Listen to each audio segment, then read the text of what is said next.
உலகம் முழுவதும் வாழக்கூடிய ஸ்பிரிச்சுவல் ஜோதிடம் டிவி நேயர்கள் அனைவருக்கும் உங்கள் தாம்பரம் ஸ்ரீ வாராகி ஈசனேசன் சுவாமியுடைய நல்லாசிகள், வாழ்த்துக்கள். ஜெய் வாராகி, ஜெய் வாராகி. ஆடி மாத ராசி பலன்கள். இந்த ஆடி மாதத்தை பொறுத்தவரையில் முதல் ராசிக்கு அதிபதியாக இருக்கக்கூடிய அங்காரகன் செவ்வாய் பகவான் சிம்மத்தில் சூரியனுடைய வீட்டில் கேதுவோடு இணைகிறார். பொதுவாக இங்கே செவ்வாய் கேது தொடர்பு ஏற்படுகிறது.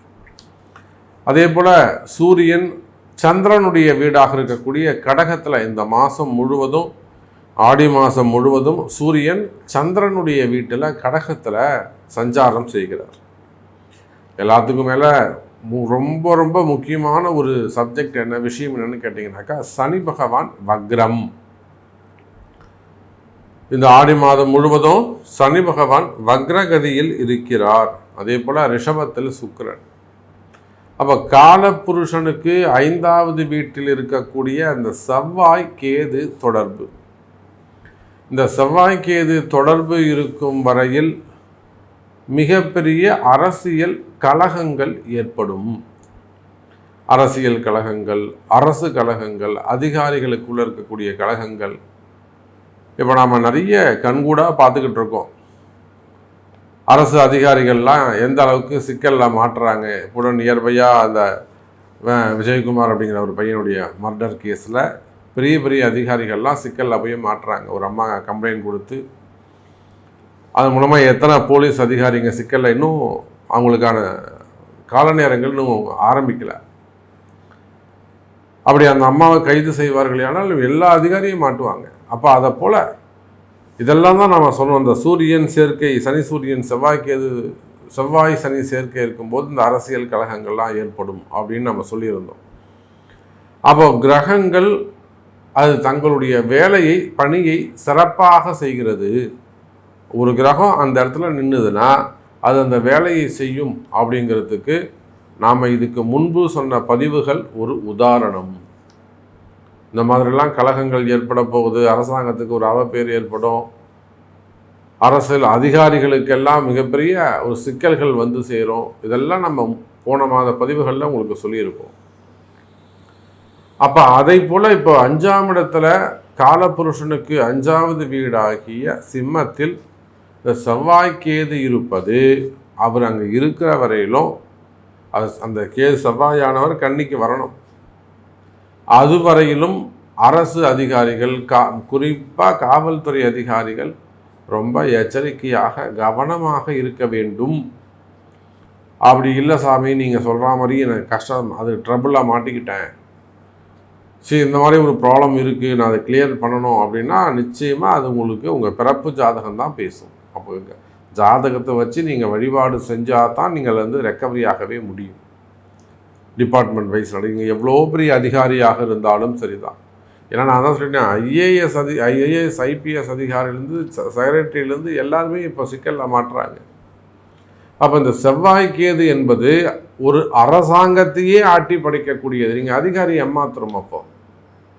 ஆகினால் இந்த 5வது வீட்டில் இருக்கக்கூடிய செவ்வாய் கேது பொதுவாக அது ஒரு வீடாக இருக்கட்டும், அரசாங்கம்னா கலகம் இருக்கும், அவப்பெயர் இருக்கும்னா, நீங்கள் ஒரு ப்ரைவேட் செக்டரில் ஒர்க் பண்ணுறீங்க, அங்கேயும் அந்த கலகங்கள், வீண்பழிகள் இருக்கும். ஒரு குடும்பம், ஃபேமிலி உங்களுக்கு கொஞ்சம் நேரம் சரியில்லாமல் இருக்குது அப்படி வச்சுப்போமே.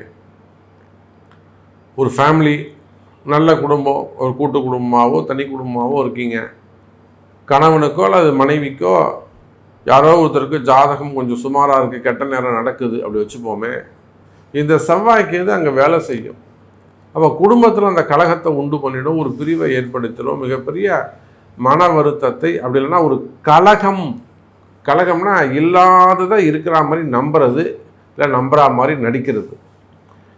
இப்போ வீண் பழிகள் இதெல்லாம் அங்கே ஏற்பட்டுவிடும். இந்த கிரக அமைப்புகளை கொண்டு நம்ம இந்த ஆடி மாதம் ஒவ்வொரு ராசிக்கும் உங்களுக்கெல்லாம் எப்படி இருக்குது அப்படின்னு தனித்தனியாக பார்த்துடலாம். உங்களுக்கு என்ன செய்ய போகுது, உங்களுக்கு என்னெல்லாம் நல்லது நடக்க போகுது அப்படின்னு பார்க்கலாம். பாருங்கள். அன்பார்ந்த மேஷ ராசி அன்பர்களே, மேஷராசி அன்பர்களே, கடன் சுமைகள், கடன் பிரச்சனைகள் போன்ற விஷயங்கள்லாம் ரொம்ப எச்சரிக்கையாக இருக்க வேண்டும். ஏன்னா உங்கள் ராசிநாதன் கேதுவோடு இணைந்திருக்கிறார். குறிப்பாக மண் சார்ந்த அல்லது பூமி சார்ந்த தொழில் செய்யக்கூடியவர்கள், உற்பத்தி செய்யக்கூடியவங்க, மேனுஃபேக்சரிங் யூனிட்ஸ் வச்சிருக்கக்கூடியவங்க, பெரிய ஃபேக்ட்ரிஸ் வச்சு நடத்தக்கூடியவர்கள், கனிம வளங்கள், க்ரஷர்ஸு, குவாரிகள், செங்கல் சூளைகள் அல்லது டிரான்ஸ்போர்ட்டு, மண் அள்ளுறது, ஜேசிபி இயந்திரங்கள்லாம் வச்சுருக்கக்கூடியவங்க, அதே போல் மண் சார்ந்த தொழில் செய்யக்கூடியவர், ரியல் எஸ்டேட் பண்ணக்கூடியவங்க, பெரிய பெரிய கமிஷன் பிஸ்னஸ் பண்ணக்கூடியவர்கள், ரியல் எஸ்டேட்டில் multiple builders, group of companies, private limited அந்த மாதிரி வச்சுருக்கக்கூடிய பில்டர்ஸ், பெரிய பெரிய பில்டர்ஸு, கன்ஸ்ட்ரக்ஷன் ஃபீல்டில் இருக்கக்கூடியவங்க, கன்சல்டிங் வச்சுருக்கக்கூடியவங்க, அதே போல் ப்ராப்பர்ட்டிஸ் அண்ட் டெவலப்பர்ஸ்.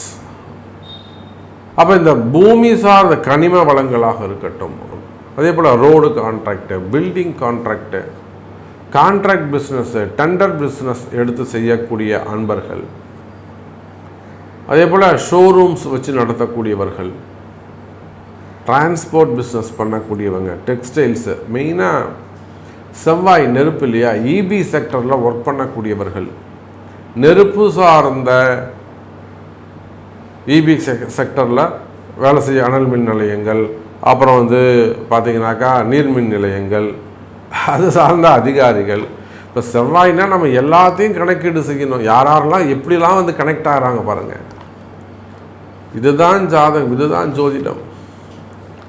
அப்போ அந்த மாதிரியான நீர்மின் நிலையங்கள், அணுமின் நிலையங்கள், நிலக்கரி நிலையங்கள், அப்போ இபி செக்டர்ஸில் அங்கே அந்த மாதிரியான இடத்துல ஒர்க் பண்ணக்கூடியவர்கள், பெட்ரோலியம் ப்ராடக்ட்ஸு, அதுவும் நெருப்பு தானே, அந்த செக்டரில் நல்ல ரேங்கில் ஒர்க் பண்ணக்கூடியவர்கள், உயர் அதிகாரிகள். அப்போ இவங்கெல்லாம் சற்று கவனமாக இருக்க வேண்டிய கால நேரம். இப்போ கூட நமக்கு ஒரு கால் வந்தது. அவர் இந்தியன் ஆயில் கார்பரேஷனில் அவர் நல்ல ஹையர் பொசிஷனில் இருக்கிறாங்க, உயர்ந்த பதவியில் இருக்கிறாங்க. அந்த டிசிக்னேஷன் சொன்னாலே நீங்கள் யாருன்னு நம்ம கண்டுபிடிச்சிடும். அதனால் அது நமக்கு வேண்டாம். உயர்ந்த பதவியில் இருக்கிறாங்க பாருங்கள். ஒரு திடீர்னு ஒரு சட்ட சிக்கல், அவர் சப்போர்ட்டே பண்ணலை, ஒரு விஷயத்தை சப்போர்ட் பண்ணுறாங்க, வெளியில் சப்போர்ட் பண்ணுறாங்க அப்படின்னு சொல்லி இப்போ அவருக்கு பெரிய என்கொயரி நடந்துக்கிட்டு இருக்கு. வாழ்வா சாவா பிரச்சனை, ஜெயிலுக்கு போடணுமா ஜெயிலுக்கு போடக்கூடாதா, இதுதான் இப்போ அங்கே கேள்வியாக இருக்குது. அப்போ அப்போ எந்த அளவுக்கு அவர் ஒரு கடுமையான அந்த குடும்பம் எப்படி இருக்கும் யோசிச்சு பாருங்கள். சூழ்ச்சிகள், கூட இருக்கிறவங்களே தேவையில்லாமல் கலகம் பண்ணி இவர் அந்த மாதிரி செய்கிறார் சார், இவர் செஞ்சது வேறு, ஆனால் இவங்க கலகம் பண்ணி அதை டெவலப் பண்ணது வேறு. அப்போ அரசாங்க துறை ரீதியாக ஒரு நடவடிக்கை எடுத்து அவர் கொண்டு போய் இப்போ அரெஸ்ட் பண்ணுற அளவுக்கு போயிருக்கு. அப்போ இப்போது நம்மக்கிட்ட வாராகி இடத்துல வருகிறாங்க. இப்போ நம்ம அவங்களுக்கு என்னன்றது விடை சொல்லணும். அப்போ யாராக இருந்தாலும் நாம் தான் பதிவின் தொடக்கத்திலேயே சொல்லிட்டேன், அரசாங்கமே ஆனாலும் அரசாங்கம் யாருங்க, முதலமைச்சர்லேருந்து, முதலமைச்சர் தான், அவருக்கு மேலே யாரும் கிடையாது, சிஎம் தான் ஹையர் பொசிஷன். அப்போ முதலமைச்சரே ஆனாலும் இந்த செவ்வாய்க்கேது தொடர்பு என்பது, அதுவும் குறிப்பாக இந்த ஆடி மாதத்தில் மேஷராசி அன்பர்கள் சற்று கவனமாக இருக்க வேண்டும். செய்தொழில், நீங்கள் எந்த தொழில் செய்பவராக இருந்தாலும் சரிதான். அதே போல் வெளிநாட்டில் ஒர்க் பண்ணக்கூடியவங்க, வெளிநாட்டில் ப்ரைவேட்டில் ஒர்க் பண்ணக்கூடியவங்க, சுயமாக ஓன் பிஸ்னஸ் பண்ணக்கூடியவங்க, சிறு சிறு கடைகள் வச்சு நடத்தக்கூடியவர்கள், இவங்க எல்லாருமே கூட எதிரிகளுடைய தொந்தரவுகள் இருந்து விலகி இருப்பது சிறப்பு. ஏன்னா தேவையில்லாத எதிரிகளுடைய தொந்தரவுகள் ஏற்படும். நீங்கள் மாட்ட கம்முன்னு இருப்பீங்க, சும்மா இருப்பீங்க, ஆனால் எதிரிகள் சும்மா இருக்க மாட்டாங்க. உங்கள் பேரில் ஒரு போட்டி பொறாமை தேவையில்லாமல் எத்தனையோ குடும்ப பெண்கள் கண்ணீர் விடுவதை நம்ம பார்க்குறோம். சாமி நாங்கள் மாட்ட கம்முன்னு இருக்கோம் சாமி, எங்கள் நாத்தனார் சும்மா இருக்க மாட்டேங்கிறாங்க, மாமியார் சும்மா இருக்க மாட்டேங்கிறாங்க, ஏற்று வீட்டுக்காரங்க சும்மா இருக்க மாட்டாங்க, ஒரு 2 வீட்டுக்கு 3வது வீடு சாமி, அவங்களுக்கு இவங்க சம்மந்தமே இல்லை, இப்படி ஒரு பொறாமைப்படுறாங்க. ஒருத்தர் வந்துட்டு போனாங்க, அதுக்கப்புறம் வீடே மாறி போச்சு, தொழில் மாறி போயிடும். தொழில் வந்து நல்லா பிஸ்னஸ் போயிட்டு இருக்கிற பிஸ்னஸ் வந்து திடீர்னு டல்லாகிடும். அல்லது நிதி சுமைகள் சமாளிக்க முடியாது, ஃபண்டு டிமாண்டு, பண பற்றாக்குறைகள், மெயினாக கடன் சுமைகள், கடன் பிரச்சனைகள், இது சார்ந்த வம்பு வழக்கு, பஞ்சாயத்து இதெல்லாம் போயின்னு இருக்குது. இப்போ கட்டுவேன், அப்போ கட்ட மாட்டேன், என்னால் முடியாது, வம்பு வழக்குகள், மெயினாக கடன் சுமைகள், கடன் பிரச்சனைகள். அப்போ அந்த கடன் சுமைகள், கடன் பிரச்சனைகள் இவையெல்லாம் இருக்குமே. ஆனால் மேஷ ராசி அன்பர்களே, இந்த ஆடி மாதம் தள்ளி டேட் கொடுங்க. ஆடி மாதம் தவணை வாய் முகூர்த்தமாக சொல்லாதீங்க. சார் எனக்கு இன்னும் 3 மாதம் ஆகும், இப்போதைக்கு என்னால் தர முடியாது அப்படின்னு போல்டாக சொல்லுங்கள். ஒரே சண்டை தான் அப்போ கடன் சுமைகள், கடன் பிரச்சனைகள் இருக்குமே. ஆனால் இந்த ஆடி மாதம் கவனம் தேவை. ஆனால் பாருங்க மேஷ ராசி அன்பர்களே, 4ஆம் இடத்து 5ஆம் அதிபதி 4ஆம் இடத்தில் இருப்பது சிறப்பு. இந்த மாதம் ஆடி மாதம் உங்களுக்கு எவ்வளோ ஃபண்டு டிமாண்ட் இருக்கோ அந்த ஃபண்டு டிமாண்டை சமாளிக்கக்கூடிய தகுதி உங்களுக்கு ஏற்படும். பொதுவாக 4ஆம் இடத்துல சுபகிரகம் இருக்குமேயானால், அதுவும் குறிப்பாக சூரியன் இருக்குமேயானால், எப்பேற்பட்ட பிரச்சனைகளையும் எப்பேற்பட்ட உயர் அதிகாரிகளையும் ஈஸியாக சமாளிக்க முடியும்னு ஜோதிடம் சொல்லுது. அப்போ இவ்வளோ பிரச்சனைகள், கடன் சுமைகள், கடன் பிரச்சனைகள், நான் சொன்ன மாதிரி அரசு அதிகாரிகள், அரசாங்கத்துக்கான அவப்பெயர்கள், அரசியல் தலைவர்கள், அரசியலில் ஈடுபட்டிருக்கக்கூடியவர்களுக்கான அவப்பெயர்கள், மக்களிடத்தில் அவங்க நல்ல பேர் இல்லாமல் இருக்கிறது. அப்போ இவ்வளோ பிரச்சனைக்கும் 4ஆம் இடத்தில் இருக்கக்கூடிய சூரியன் அவர் நினைப்பாரே ஆனால் நிமிஷமாக உங்கள் வாழ்க்கையை மாற்றி விடுவார். அப்போ மேஷராசி என்பவர்களே, யாருக்கெல்லாம் உங்களுக்கு ஜாதகம் வலுவாக ஒரு நல்ல நேரம் நடக்குதோ அவங்களுக்கெல்லாம் எந்த பாதிப்பும் இருக்காது. சூரியனால் வெற்றி. அதே சமயம் ஜாதகம் பலமிழந்து 6, 8, 12 அல்லது பாதகாதிபதி, மரகாதிபதி இது போன்ற தசாபுத்திகள் அவயோகி, இது போன்ற லக்ன அசுபர்கள், இது போன்ற தசாபுத்திகளில் போய் நீங்கள் மாட்டினீங்கன்னா, அந்த தசாபுத்தி நடக்குதுன்னா அப்போத்தான் நீங்கள் எச்சரிக்கையாக இருக்க வேண்டும். அப்போ எனக்கு கஷ்டமாக இருக்கே அப்படின்னு சொல்வது, புலம்புவது பெரிதல்ல.